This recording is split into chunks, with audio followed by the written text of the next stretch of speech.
I cannot proceed. The royal council abandoned the king, but the maid who defended him silenced everyone. I cannot proceed. Lady Victoria Pembroke's voice cut through the High Court of London like a blade.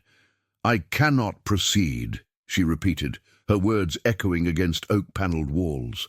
The royal council stood before assembled judges and lords, clutching a mysterious letter with trembling hands. The year was 1680, and King Henry IV faced treason charges before his own court. The courtroom fell silent. Powdered wigs turned in disbelief. Lords whispered while wives fanned themselves. The chamber smelled of leather, candles, and fear.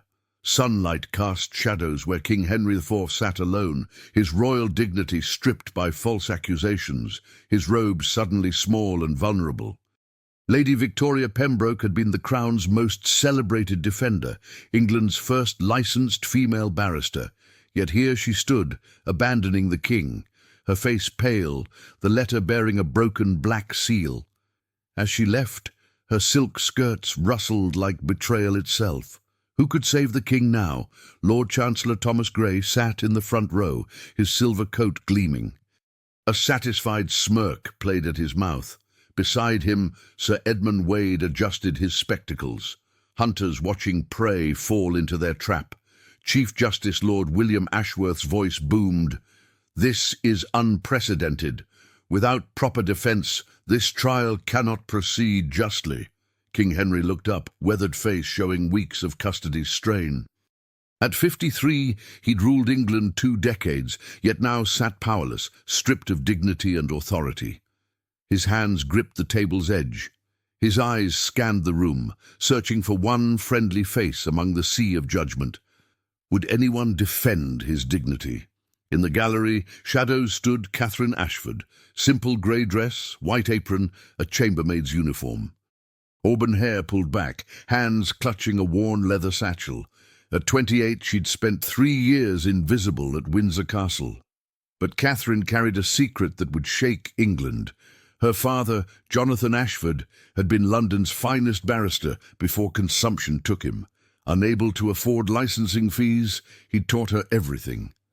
"The law is not just for the wealthy, Catherine," he'd whisper. "The law is truth, and truth belongs to everyone. Never surrender your dignity to injustice." Have you ever discovered a truth so dangerous that speaking it could cost you everything? We've all faced moments when staying silent seems safer than standing for what's right. Catherine had discovered something crucial. The king's accusation documents were forged, impossible dates, seals applied before signatures, gold transfers executed when the king was provably in Edinburgh. She had the evidence, she had the truth, but she had no power. Or did she? The Chief Justice spoke, his words washing over the courtroom like doom. 24 hours to find new counsel. If no counsel can be found, he paused. Without proper defence, the king would be convicted by default. Treason carried one sentence, death. The gallery erupted. Catherine saw Grey whisper to Wade. They chuckled, confident in their conspiracy. Her hands tightened on her satchel. Inside, every document, every irregularity, every proof, the truth that could save a king. But she was no one, a woman, a chambermaid, invisible. The courtroom emptied. No barrister dared touch this cursed case. Catherine watched guards lead the king away. He looked back once, and for the briefest moment, his gaze fell upon her. That moment changed everything. If this story has moved you so far, let us know in the comments what city and country you're watching from, and leave your like so we can keep sharing stories that touch hearts around the world. The courtroom emptied like a theatre after tragedy. Catherine stood alone, walls closing in. Ancient portraits stared with disapproval. But underneath that weight, something stirred. Her father's teaching, justice is about truth, not power. Dignity cannot be stolen, only surrendered. Catherine closed her eyes. Suddenly she was back in their small, Cheapside flat.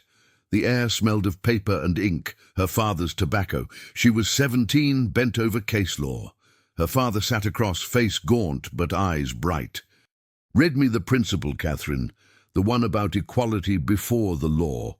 She'd recited, "In the eyes of justice, a king and a pauper stand equal, for the law serves not men, but truth itself." "There will come a day," her father said, taking her cold hand, "when you must choose between safety and justice. Ask only, do I know the truth? If yes, then speak it. The law will find a way to hear you. Your dignity depends not on what others think, but on what you do." A sound brought her back. The oak door creaked. Lord William Ashworth entered. He walked to the bench, not noticing Catherine in the shadows. "God help us all," he muttered. "They've destroyed his dignity, and we cannot even give him justice. 24 hours. It's impossible." Catherine's throat went dry. Every instinct screamed, "Stay silent, stay safe, stay invisible." But her father's voice echoed, "When truth is silent, injustice reigns, and when injustice reigns, everyone's dignity suffers." She stepped forward. Her footsteps rang loud. Lord Ashworth spun, startled. Seeing only a young woman in servant's clothes, his alarm shifted to confusion. "The court is adjourned, miss." Catherine's voice came stronger than expected. "My Lord Chief Justice, I petition the court for appointment as defense counsel for King Henry IV." Absolute silence. Lord Ashworth stared as if she'd spoken a foreign tongue. "My child, you cannot—" "In extreme circumstances, when no licensed barrister will take a case, the court may appoint any person of sound knowledge to defend. Perhaps you've felt this, when you must step into the light, when invisibility is no longer an option, when your dignity demands you speak." Lord Ashworth's expression changed.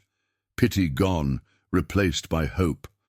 "Concilium necessitatis has not been invoked in this court for over a century, and you are Catherine Ashford, daughter of Jonathan Ashford, barrister deceased, trained in common law for 7 years. I have discovered material evidence of forgery and conspiracy. I possess witness testimony, forensic analysis, documentation proving the king's innocence." "The licensing fees," he said quietly.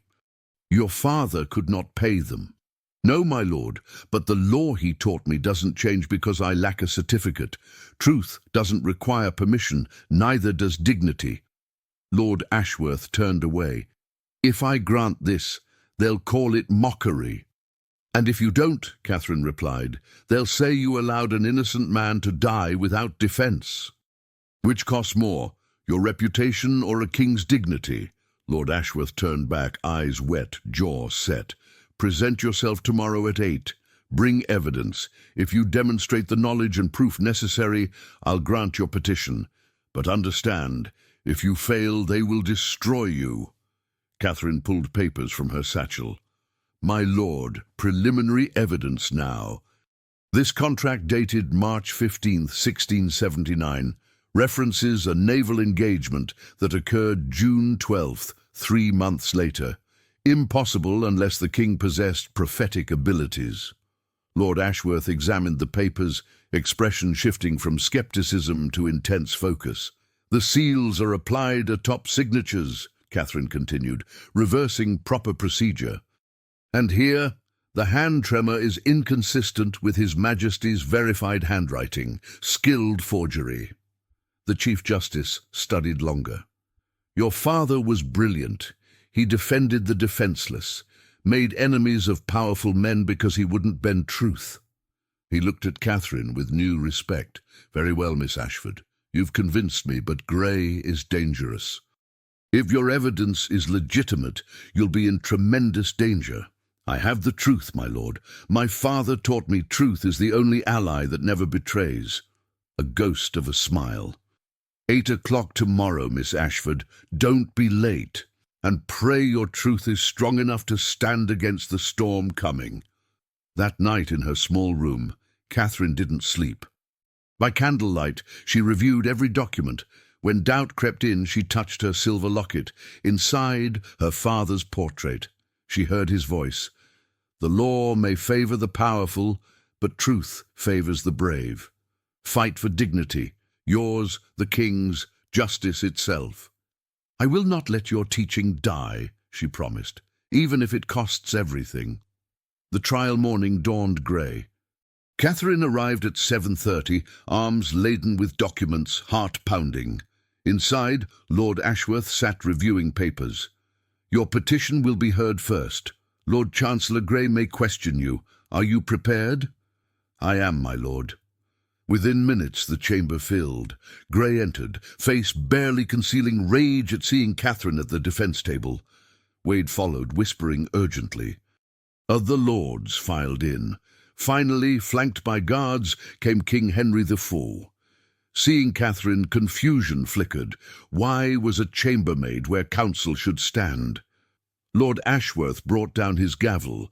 Miss Catherine Ashford has petitioned for appointment under Concilium Necessitatis. She will present evidence.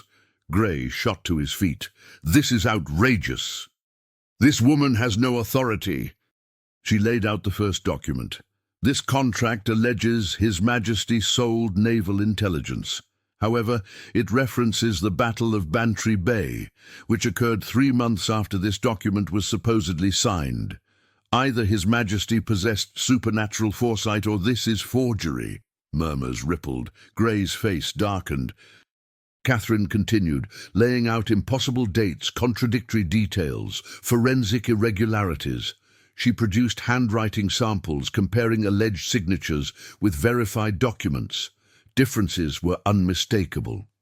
Most critically, Catherine said, the gold transfers supposedly paying His Majesty were executed when the king was provably in Edinburgh attending Princess Margaret's funeral.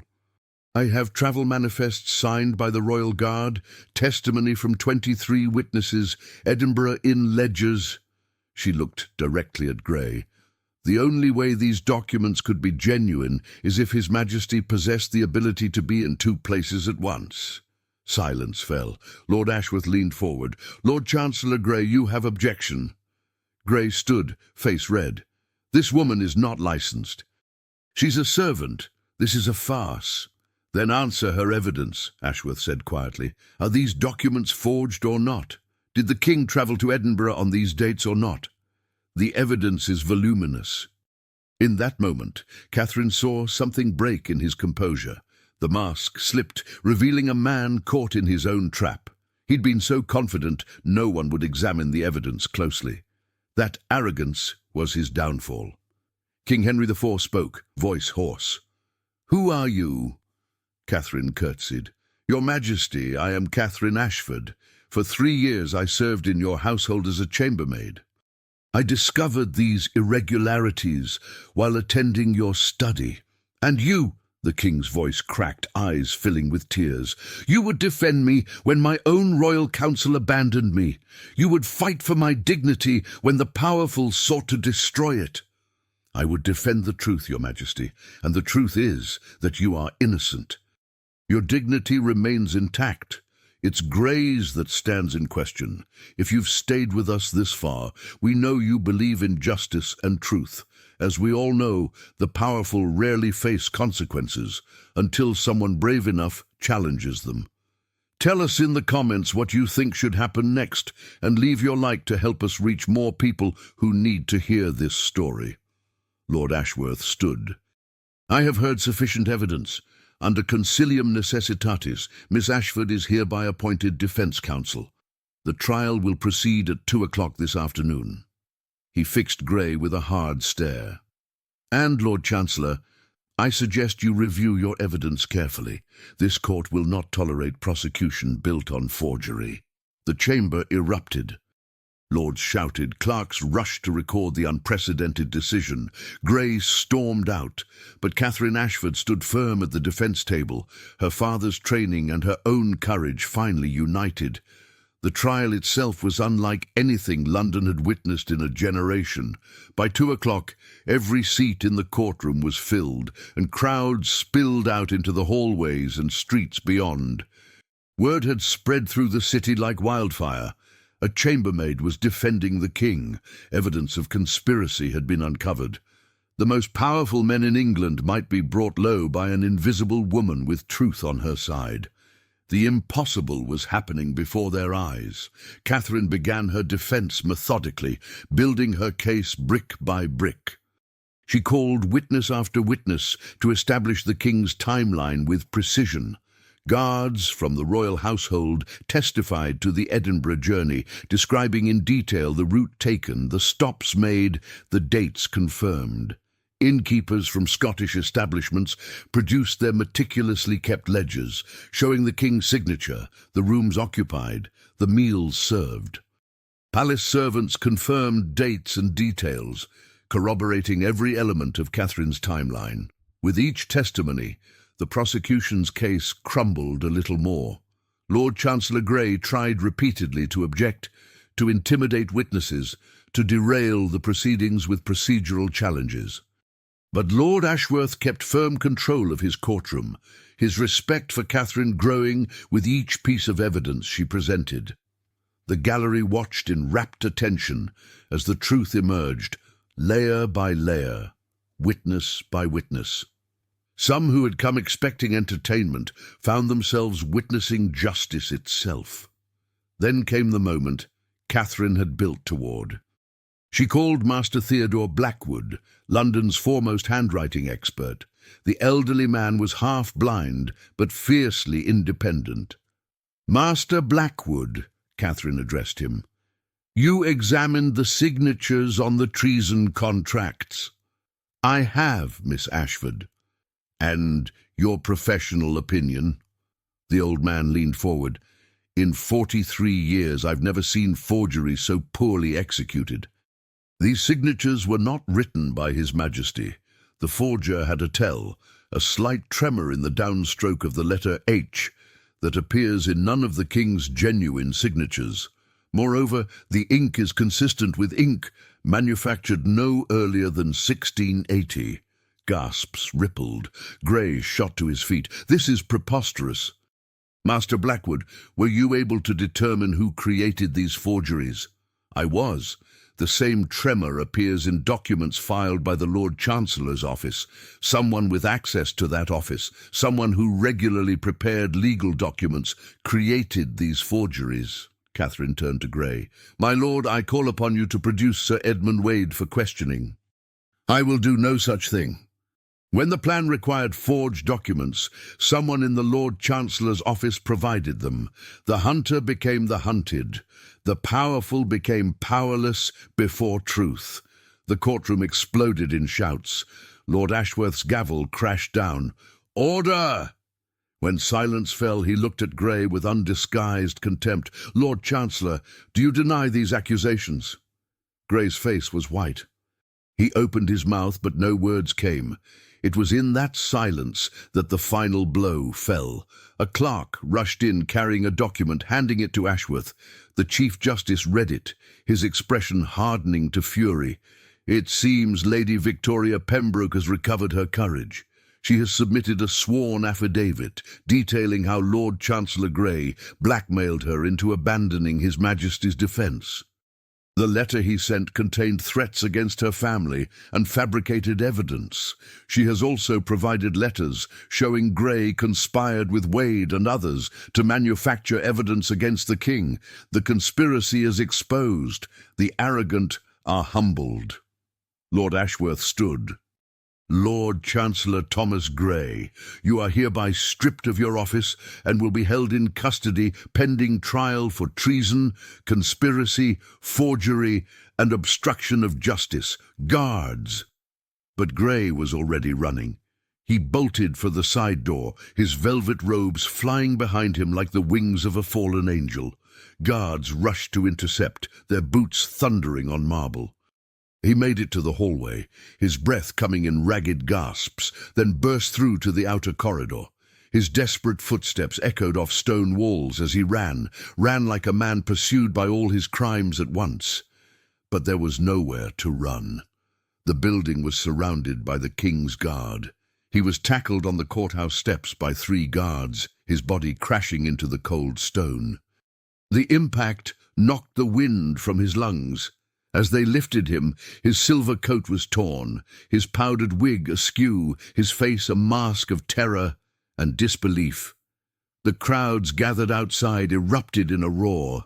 Some jeering, some cheering, all witnessing the fall of a man who had thought himself untouchable. He was arrested in full view of hundreds, his hands bound, his dignity shattered in the very place he had sought to destroy another's. The man who sought to destroy a king's dignity had lost his own forever. The hunter had become the hunted. The powerful had become powerless. Justice had spoken. The courtroom erupted in a roar that shook the rafters. People crying, shouting, embracing. King Henry IV stood, tears streaming, looking at Catherine with wonder and gratitude beyond words. Lord Ashworth brought his gavel down one final time.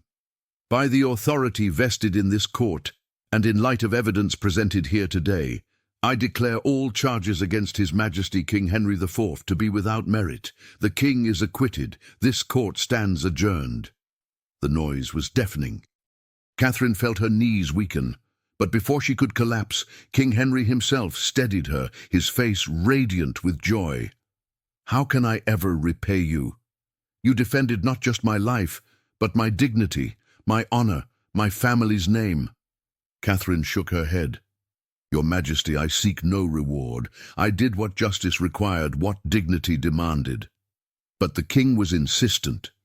"The licensing fees that prevented your father from securing your future, abolished from this day forward, and you, Catherine Ashford, will be the first to receive a license under the new law." He raised his voice for all to hear.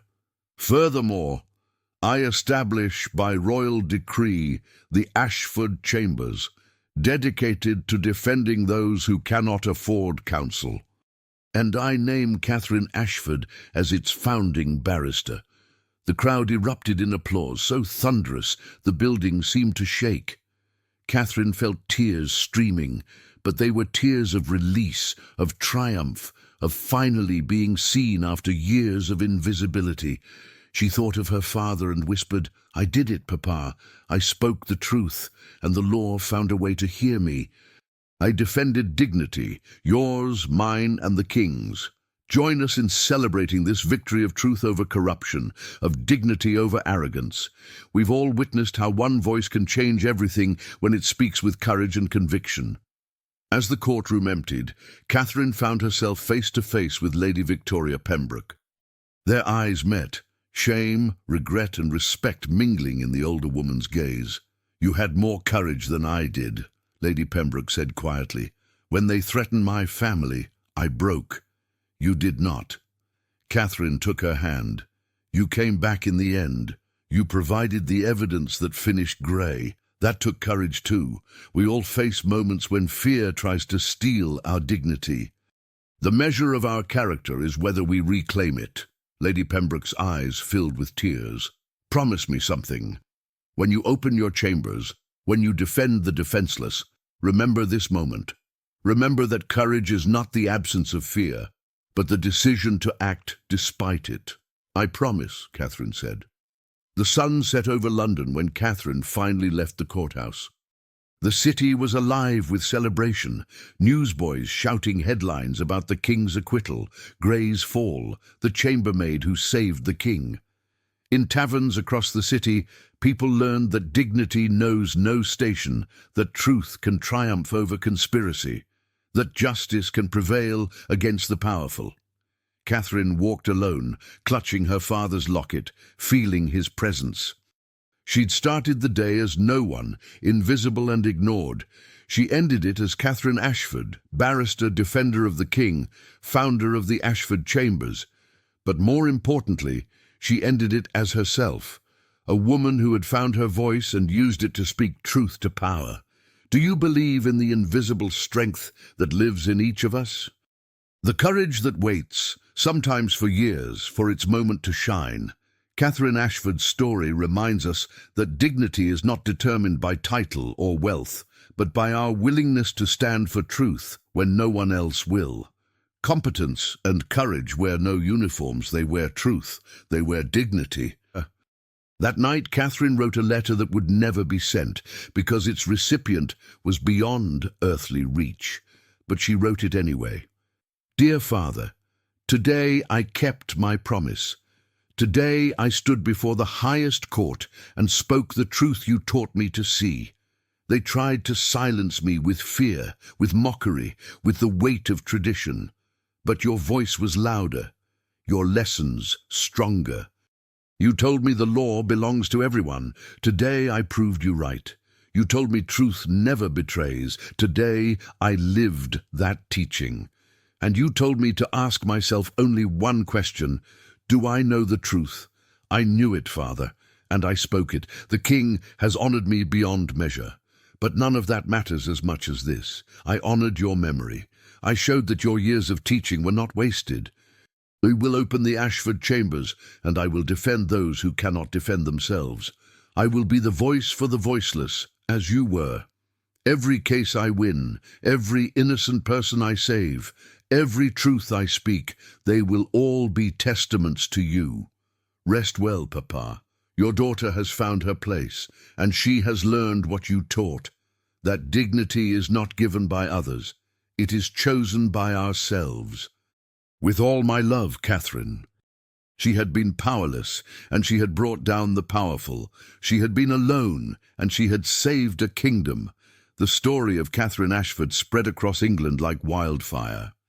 Within weeks, every newspaper in the kingdom carried accounts of the chambermaid who defended the king, who proved that dignity and courage recognized no social barriers, who demonstrated that truth can triumph over the most elaborate conspiracies of the powerful. Ballads were written about her in taverns, her story told and retold around fires in every village and town. Artists painted her likeness, sometimes accurately, sometimes fancifully, but always showing a woman standing tall, with a book of law in her hands and an unbreakable spirit in her eyes. Young girls across the nation began to dream new dreams. Where once their futures had seemed limited to marriage, servitude, or obscurity, now they saw a different possibility. They saw that intellect and courage could open doors that birth and wealth had always kept locked.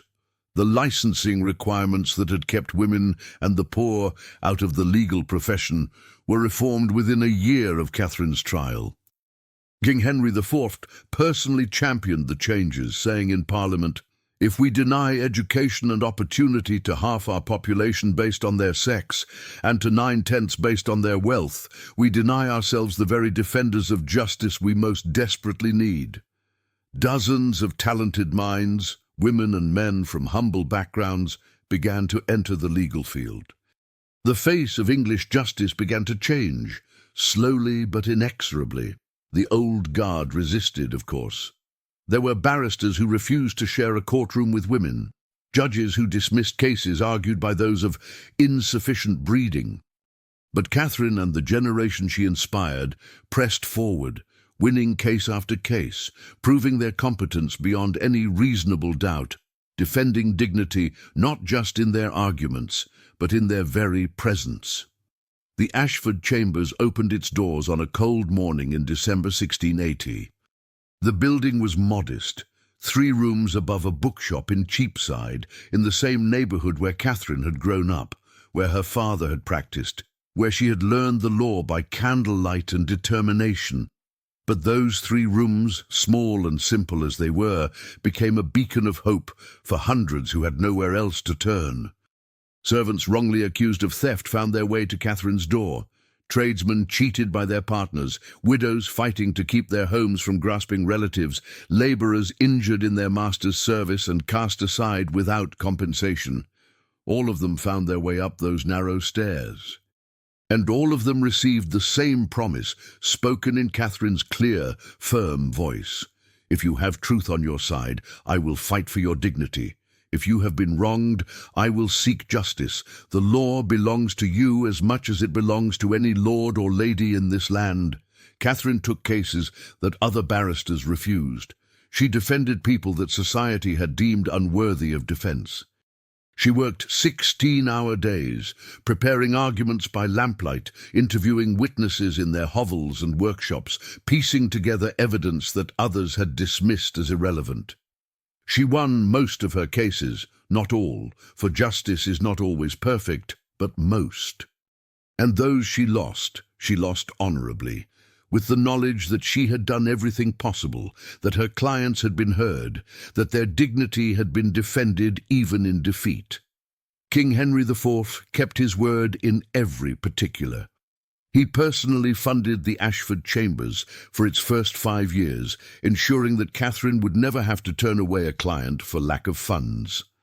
He attended the opening ceremony, standing beside her as equals, his royal dignity restored and her dignity finally recognized. He said to the assembled crowd, which included lords and commoners alike, "This woman saved not just a king, but the principle upon which justice must stand, that truth matters more than power and dignity belongs to everyone." She proved that the law is not the exclusive property of the privileged, but the common inheritance of all who seek justice. England is stronger because of her courage, and I am humbled by her example. Lord Chancellor Grey faced trial for his crimes. The evidence against him was overwhelming and damning, the forged documents meticulously analysed. The blackmail letters to Lady Pembroke read aloud in open court. The testimony of Sir Edmund Wade, who turned on his former co-conspirator in exchange for a reduced sentence, revealing every detail of their conspiracy. Grey's fall was complete and irreversible.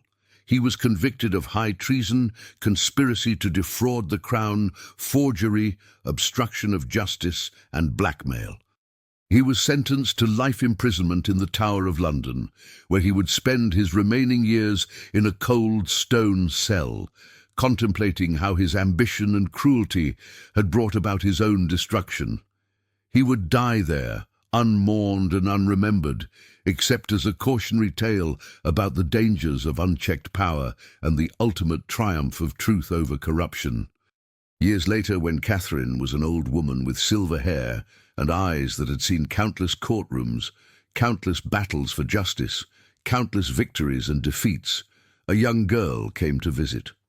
The girl was 12, the daughter of one of Catherine's former clients, a seamstress Catherine had defended against a wealthy merchant who had refused to pay for her work. The girl stood in the doorway of the Ashford Chambers, clutching a law book to her chest, as if it were a treasure more valuable than gold. "Miss Ashford," the girl said shyly, her voice barely above a whisper, "my father tells me you started with nothing, that you were just a chambermaid, no money, no connections, no power. Is that true?" Catherine smiled, the lines around her eyes deepening with warmth. She gestured for the girl to sit in the chair across from her desk, the same desk her father had used decades ago, now worn smooth by years of use. "It is true, my dear. I was invisible. I had no license, no money, no power. All I had was truth and dignity, and I learned that sometimes that is enough. That sometimes that is everything." "But how did you find the courage? Weren't you afraid?" The girl's eyes were wide, searching Catherine's face for answers to questions she hadn't yet learned to ask. "Terrified," Catherine admitted, her voice soft but steady. "Every day of that trial I was certain I would fail, that they would destroy me, that my father's sacrifice would be for nothing. But my father taught me something that changed everything. He taught me that courage is not about being fearless. It's about deciding that something else, justice, truth, dignity, matters more than your fear. That same courage lives in you, in all of us. It waits for the moment when we need it most." The girl thought about this, her young mind wrestling with concepts that would shape her entire life. Then she asked, her voice trembling slightly, "Do you think I could be a barrister someday, even though I'm not rich, even though I'm a girl, even though my mother is just a seamstress?" Catherine reached across the desk and took the girl's hand. Her grip was gentle but firm, the hand of someone who had held truth against impossible odds. My dear child, those questions have nothing to do with whether you can be a barrister. Those are questions about circumstances, not about character. Those are questions about what the world gives you, not about what you carry inside. She leaned forward, her eyes locking with the girl's. The only questions that matter are these. Do you love truth? Are you willing to work hard to understand it? Are you brave enough to speak it, even when powerful people want you silent? Are you ready to defend dignity, yours and others? Are you willing to stand for those who cannot stand for themselves? She squeezed the girl's hand gently. If you can answer yes to those questions, then nothing in this world can stop you from serving justice. Not poverty, not prejudice, not the closed doors of the powerful. Because the most powerful force in the world is not money or title or birth. It is truth, spoken by someone with the courage to speak it. It is dignity claimed by someone who refuses to surrender it. The girl's eyes filled with tears, but they were tears of hope, of possibility, of dreams taking shape. She nodded, her grip tightening on the law book, as if it were a lifeline connecting her present to her future. Catherine smiled, seeing in this child's face the same determination she had felt standing in that courtroom so many years ago, the same fire that had burned in her father's eyes as he taught her by candlelight in their small flat, the same unquenchable spirit that had saved a king and changed a nation. "Come back next week," Catherine said. "Bring your questions, your curiosity, your hunger to learn. And I will teach you what my father taught me, that the law belongs to everyone, and truth is the only master worth serving. That dignity cannot be given or taken, only chosen." The girl left, her steps lighter, her future bright. Catherine watched her go. "She will be a fine lawyer, Papa," she whispered, "just as you knew I would be." And so the legacy continued. The Ashford Chambers trained generations of lawyers who believed in justice over profit, in truth over power, in dignity over arrogance. The spirit that Catherine's father kindled, that Catherine brought blazing into the High Court of London, passed on to others who would carry it forward into new battles for justice. What can we learn from this? Perhaps that the most powerful force in the world is not wealth or position. Perhaps it is simply this: a person who knows the truth and has the courage to speak it. Catherine Ashford was invisible until she chose to be seen. She was powerless until she chose to act. She was alone until she discovered that truth attracts allies from unexpected places. She defended dignity when others tried to destroy it. We all face moments when we must choose between safety and justice, between silence and truth. In those moments, Catherine Ashford's story reminds us that we are stronger than we know, braver than we believe, and more capable than the world tells us. We all possess dignity that cannot be stolen, only surrendered.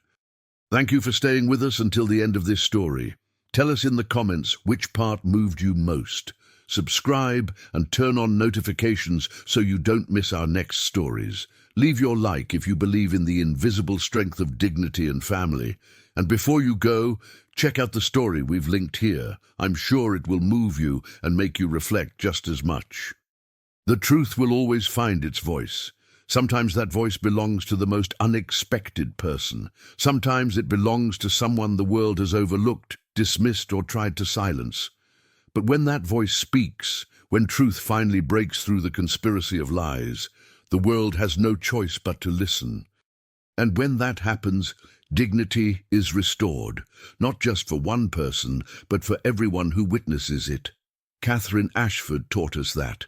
Her legacy lives on in every person who has stood up for what is right, even when standing up seemed impossible, even when the cost seemed too high, even when the world said, "You are no one, you cannot, you must not." Because in the end, competence and courage wear no uniforms. They wear truth, they wear dignity, and truth, once spoken, cannot be silenced. It echoes through time, inspiring others to find their own voice, to tell their own truth, to stand for their own justice, to defend their own dignity and the dignity of others. The chambermaid who defended a king became more than herself. She became a symbol, a reminder that the greatest power any of us possess is the power to choose, in our moment of testing, to speak rather than be silent, to act rather than hide, to be seen rather than remain invisible, to defend dignity rather than surrender it. That choice is available to all of us, every day. In every moment when we encounter injustice, when we witness cruelty, when we see truth being buried by lies, when we see dignity being trampled, will we stay silent and safe? Or will we, like Catherine Ashford, step forward into the light and say, I know the truth and I will speak it. I know dignity and I will defend it. The answer determines not just our own lives, but the world we leave for those who come after us. Catherine chose truth and dignity, and because she did, a king lived, a conspiracy was exposed, and a new generation learned that justice is not a privilege for the powerful, it is a right for everyone. That dignity is not reserved for the elite, it belongs to all. May we all find, in our own moments of testing, the courage that Catherine Ashford found. May we all remember that we are never as powerless as the world wants us to believe. And may we all honor the truth and dignity that live in us, waiting for their moment to be spoken. Because that truth, your truth, my truth, the truth that lives in every human heart, is the most powerful force in creation. It topples tyrants, it saves the innocent, it transforms the invisible into the unforgettable, it restores dignity, and it waits, patient and eternal, for the moment when we finally find the courage to give it voice. Thank you for joining us on this journey. Until the next story, remember, you are stronger than you know, and your voice matters more than the world has told you. Speak your truth. Stand for justice, defend dignity, yours and others, and never ever let anyone convince you that you are too small, too weak, or too invisible to change the world. Because if a chambermaid can save a king, what might you be capable of?